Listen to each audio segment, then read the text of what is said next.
Sneha steel and furniture centre Salgare. आमच्याकडे steel भांडी, संसार उपयोगी साहित्य, sofa set, furniture, cooler, dining table, आटा चक्की व इतर साहित्यांचे एकमेव ठिकाण एक, व्हरायटी अनेक। आता शुभ मुहूर्ताची सुरुवात सलगरेतील स्नेहा स्टील मधील खरेदीनेच। वाजवी दर, सजवा फर्निचरने तुमचे घर। सर्व साहित्यावर बजाज फायनान्सची खास सोय उपलब्ध। स्टील भांड्यांना 5 वर्षे गॅरंटी, तर फर्निचर साहित्यास किडवाळीपासून लाईफ टाइम वॉरंटी। खात्रीशीर खरेदीसाठी मिरज पूर्व भागातील एकमेव ठिकाण Sneha steel and furniture centre Salgare. आमचा पत्ता रवींद्र वस्त्रनिकेतन शेजारी सलगरे। संपर्क 90 96 25 91 38। प्रत्येक बातमीतील घटनेच्या वास्तविकतेची तुलना थेट पाहत रहा चांगली अपडेट। कवठे महांकाळ पंचायत समितीच्या वतीने आमदार गोपीचंद पडळकर यांचा अभिनंदनाचा ठराव करण्यात आला। याबाबत सविस्तर माहिती अशी की आमदार गोपीचंद पडळकर हे कवठे महांकाळ उपजिल्हा रुग्णालयाचे श्रेणीवर्धन करण्यासाठी युद्ध पातळीवर पाठपुरावा करीत आहेत।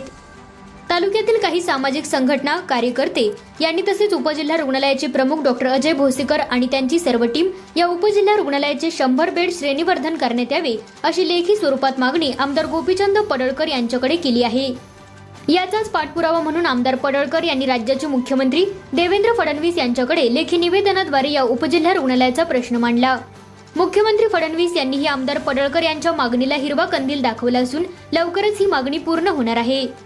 यामुळे कवठे महांकाळ, जत, आटपाडी, सांगोला, तासगाव, सीमावर्ती भाग आदी रुग्णांचा प्रश्न मार्गी लागणार आहे। हा प्रश्न मुख्यमंत्री फडणवीस व प्रशासकीय पातळीवर आमदार पडळकर यांनी लावून धरल्याने बुधवारी कवठे महांकाळ पंचायत समितीच्या मासिक बैठकीत पंचायत समिती सदस्य प्राध्यापक अर्जुन करपे यांनी आमदार पडळकर यांच्या अभिनंदनाचा ठराव मांडला।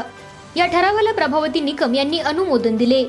तसेच या बैठकीच्या अध्यक्ष सभापती सिंधुताई पाटील, उपसभापती वामन कदम व दिलीप झुरे, रविकिरण घागरे, वैशालीताई माने, प्रियंकाताई गेंड या सर्व सदस्यांनी हा ठराव सभागृहात टाळ्यांच्या आवाजात मंजूर केला। यावेळी सर्व खाते प्रमुख अधिकारी उपस्थित होते। तालुक्याच्या विकासाच्या बाबतीत एक चांगला आदर्श निर्णय घेतला। नमस्कार, मी प्राध्यापक अर्जुन करपे, पंचायत समिती सदस्य कवठे महांकाळ।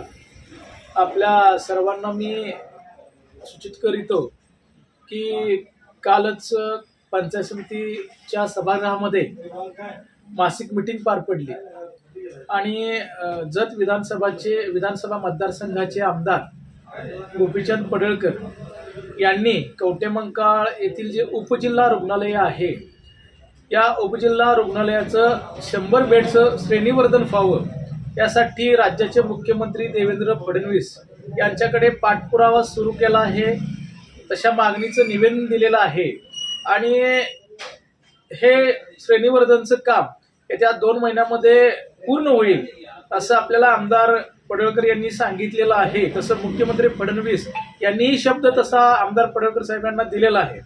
आणि मग अशा कवठे महांकाळच्या जे बाह्य रुग्ण असतील, अंतरुग्ण असतील, यांची गैरसोय होते, ही गैरसोय लक्षात घेऊन आमदार पडळकरांच्या कानावरती तालुक्यातील काही लोकांनी, संघटनांनी हा प्रश्न कानावर घातला आणि त्या प्रश्नाची तात्काळ दखल घेत त्यांनी पाठपुरावा सुरू केला मुख्यमंत्र्यांच्याकडे।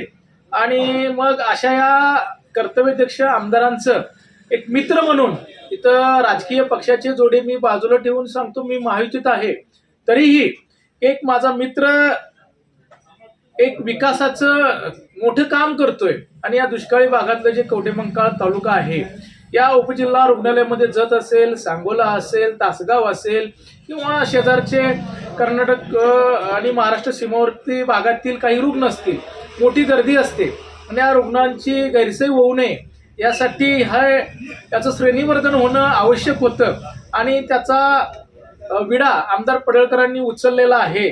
मग या माझ्या मित्राला अभिनंदन करणं मित्राचं खूप गरजेचं होतं, म्हणून काल जी कवठे महांकाळ पंचायत समितीच्या सभागृहामध्ये मासिक सभा पार पडली, या सभेमध्ये आमदार पडळकर साहेब यांच्या अभिनंदनाचा ठराव आम्ही पारित करून घेतला आणि त्यांना या अभिनंदनामार्फत हे काम करण्यासाठी ऊर्जा मिळू दे यासाठी हा ठराव होता। असंच जत बरोबर कवठे महांकाळ तालुक्यावरही आमदार पडळकर यांचं लक्ष राहावं आणि जिथं जिथं सर्वांगीण विकासाच्या मुद्दे आहेत त्या सर्वांगीण विकासाच्या मुद्द्यावरती आमदार पडळकर यांनी कवठे महांकाळ तालुक्यात लक्ष द्यावं यासाठी त्यांना ऊर्जा मिळण्यासाठी अभिनंदनाचा ठराव आहे। तमाम कवठे महांकाळ तालुक्याच्या वतीनं आणि पंचायत समिती सभागृहाच्या वतीनं हा आम्ही ठराव घेतला आणि पडळकर साहेबांना काम करण्याची ऊर्जा मिळो यासाठी हा ठराव होता।